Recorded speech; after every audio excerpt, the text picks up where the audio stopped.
I was afraid to be the person that might be satisfied living simply. Simply living. I wanted to talk about the grind in this video, what the grind means for me and what it meant for me, and how it's been both a force for good and a force for bad in my life.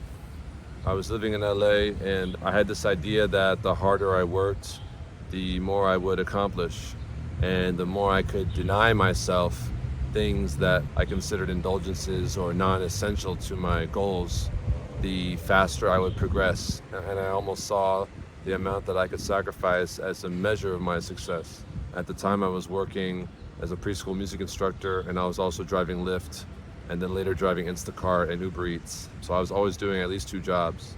And I pretty much worked, I don't know, like 10 to 5 or 11 to 6, depending on the days, driving to various teaching gigs. And then in the morning and or the evening, I would drive Lyft. So I was putting probably 10 to 12 hours a day in, after which I would return to my tiny little studio apartment in downtown Los Angeles, eat my ramen or microwave meal that I would prepare.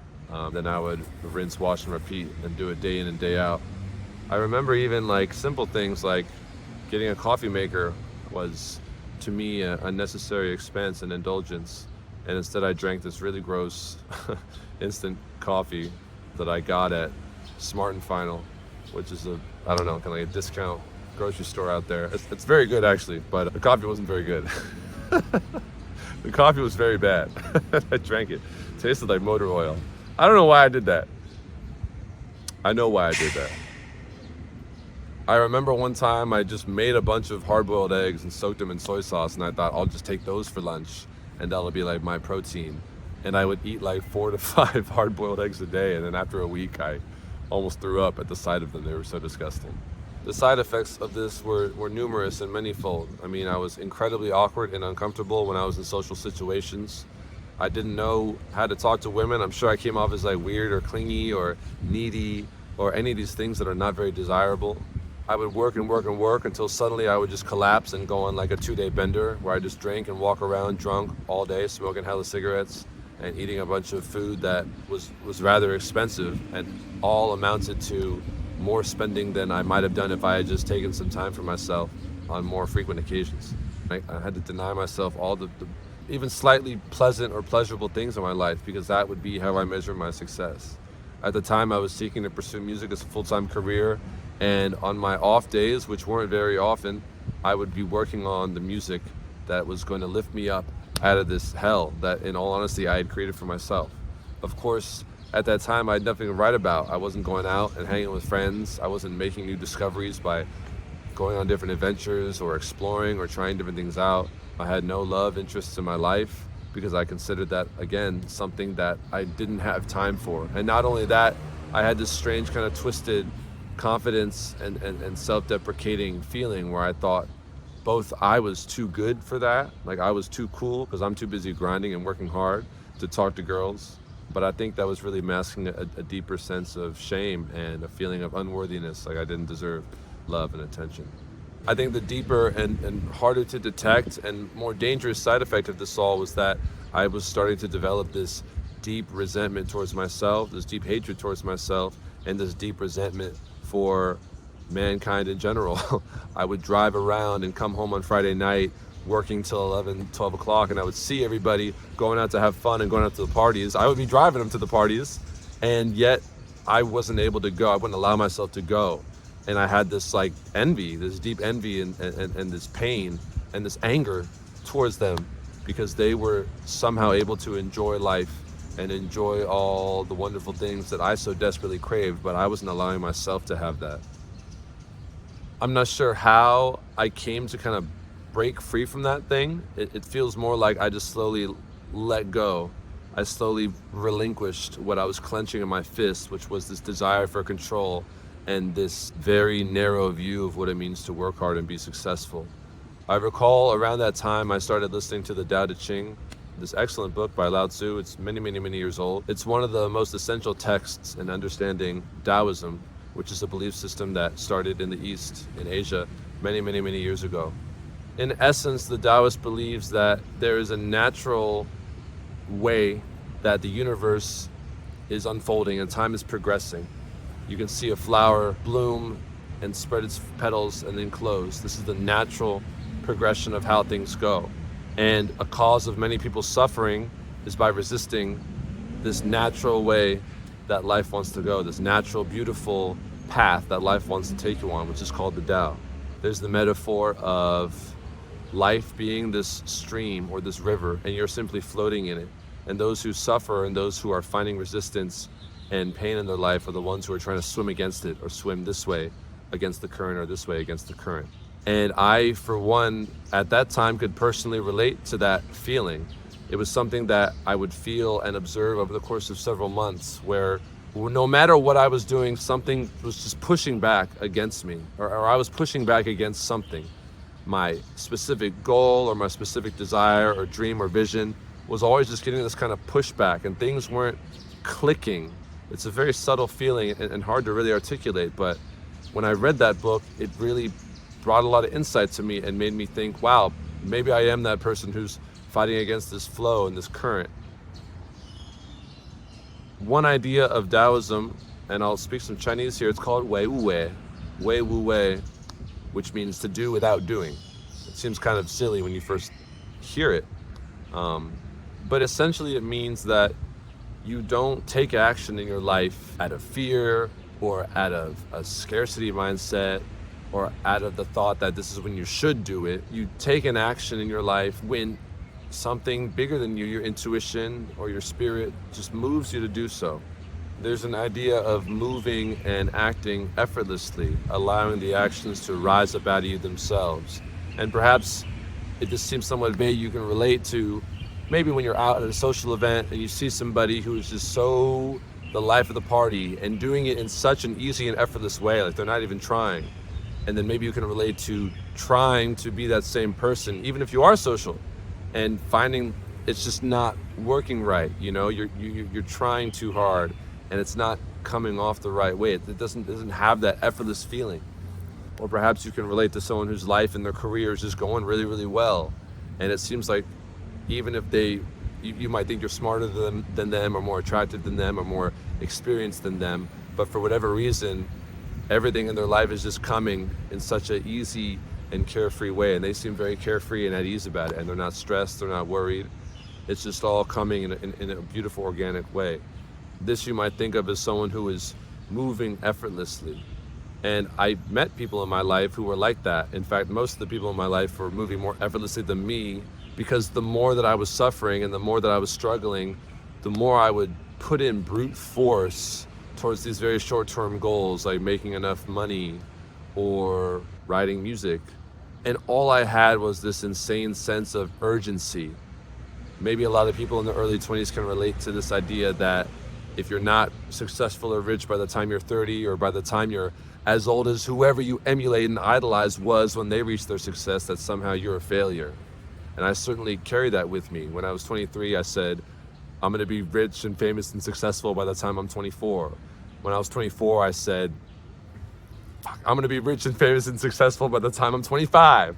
Then I was 25, and I was like, I'm gonna be rich and famous and successful by the time I'm 26. Hee hee.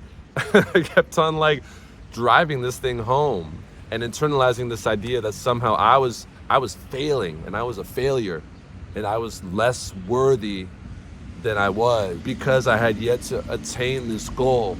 And so the desperation grew and the sense of urgency grew, and I pushed harder and I clung more to these short-term things, like just grinding and working and just going into the studio and writing some music, even though I was out of my head and all the music was trash. So when I started listening to the Dao de Qing, I listened to it on audiobook mostly, it just clicked for me. It made a lot of sense.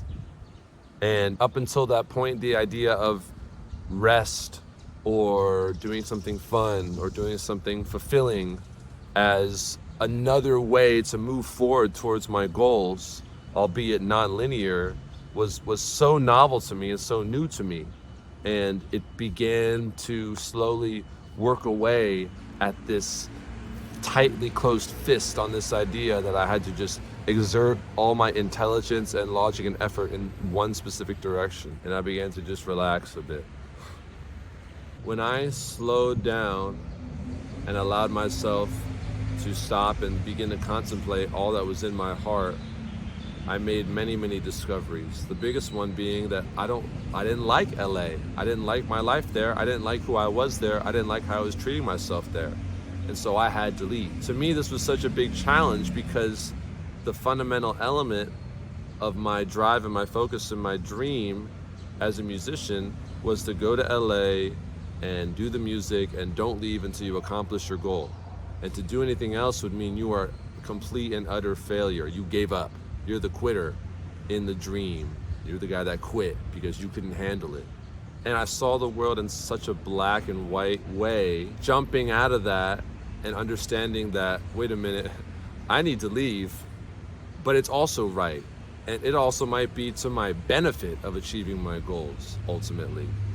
That was something that I could only achieve when I allowed myself to slow down and begin to cultivate faith that what I wanted and what I was meant for, I would receive in due time if I just stopped and listened to what the universe or what God was trying to tell me. When I returned to my hometown of DC, I really just rested for many, many months. I didn't sing, I didn't write music. I had a little job as a tour guide and I had some homeboys that I was kicking it with, and that was about it. And I noticed something so profound, which is that after a few months, all these constant visions about my success and my music and my riches and my feeling of worthiness, those all just dissolved away until I was one day so totally at peace with my life as it was. I was walking to Lincoln Park.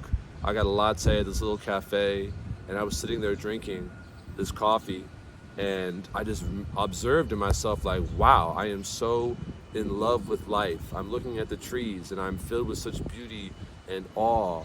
And there is a sense of fear, like, what if I just lose all this ambition? What if, here's the fear, what if living this life as I'm living it right now is enough? I was afraid to be the person that might be satisfied living simply living. I was like, no, I need to be the distressed, hyper-focused, never satisfied mega genius that I feel in my heart I have the capacity to become. What if slowing down and letting go means not that I can't achieve my dreams or that I can't do the things I want to do, but that I realize I never really wanted to do them in the first place? It was something that puzzled me and that I had to sit with for a long time. And the conclusion I came to was that this slowing down and this Taoist kind of thinking that I've been applying to my life has led me so far, has led me out of the hell that I was experiencing in Los Angeles. So I need to just keep rocking with it and see where it's gonna take me. There's a quote from the Dao de Qing and it says, if you want everything, give everything up. And it seemed very apt in that situation.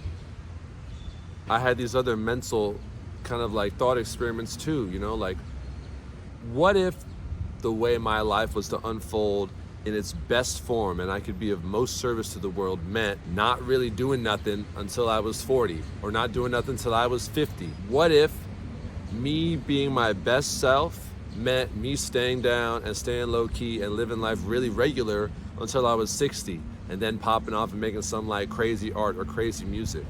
Would I be okay with that? Would I accept that? And I had to say, if that is the way for me to be of most service to the world and create the greatest art that I can create, then yes. This flew in the face of so much that I had instilled in myself, one of which being that I had to be successful and rich and famous before I turned 30. Another being that to find love or intimacy or even start a family before I already had lots of money and had my whole life figured out was foolish and was another way that people just gave up and didn't fully manifest their best self. I had to let go of all these illusions that I had been holding on to that maybe serve you. Wasn't serving me, baby. That shit had me sad. The fuck? There were weeks spent where all I would do would be go to work, come home, kick it with the homies, play some basketball, eat a really good meal, smoke some weed, read a book, and go to bed.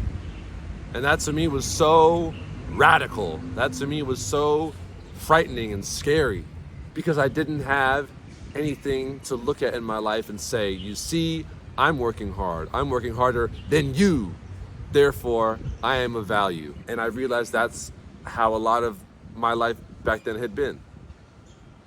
I've carried that same mentality from DC to Taiwan, which is where I live now. And it has been only of service to me. And I would recommend the Dao de Qing to anybody who's remotely resonating with what I'm saying. And I'll include a link to the audiobook that I listen to a lot so that I might be of service to you. In summary, I was living a life where I was forcing it and trying and pushing so hard to reach my success because that's what I thought the grind was. But actually by slowing down and tending to what is directly in front of me and embracing these ideas that I have found in the Tao Te Ching and in Daoism, I have managed to become more successful and build a stronger foundation for future success that will come my way. And I'm much happier and more at peace in the process. I hope that this video has been of service to you. I'm very open to hearing about other people's experiences, if they're very similar or if they're very different.